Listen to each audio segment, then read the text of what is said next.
Yawn mga idol, ito na ang hinihintay ng lahat. Game 3 ng Bakbakang Barangay Ginebra kontra sa Northport Batang Pier. Unang basket ay para sa Barangay Ginebra. Pasok agad ang unang tira ni Justin Brownlee. Maaga na namang lumalamang ang Ginebra dito mga idol. 6-2. Nakuha naman ng Northport ang unang kalamangan nila matapos pumasok ang press na ito ni Joshua Munson.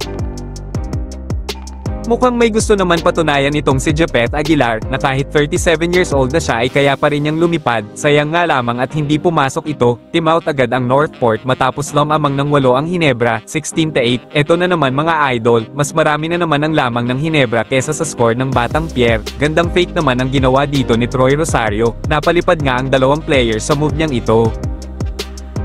Natapos ang first quarter sa score na 30-21, Ginebra ahead by 9. Second quarter ay naibaba naman agad sa 5 ng Northport mula sa 12-point lead kanina. Pero unti-unti na namang lumalayo ang Ginebra dahil sa napapasukin na naman sila sa free throw line.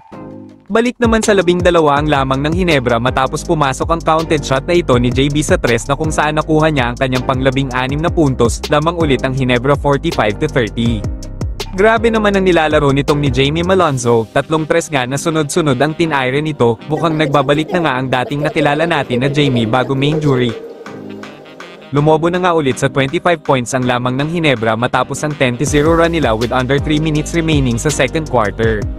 Natapos ang halftime 64-40, Ginebra up by 24.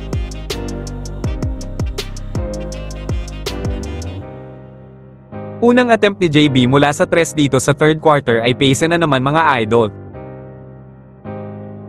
Hindi pa rin alam ng mga taga Northport ang babantayan nila dahil sa dami ng scorers nitong mga taga Barangay. Wala ka namang hahanapin sa scoring at depensa pagdating sa import ng Northport, tanging si Kadim Jack nga lang ang nagpaparamdam para sa kanila.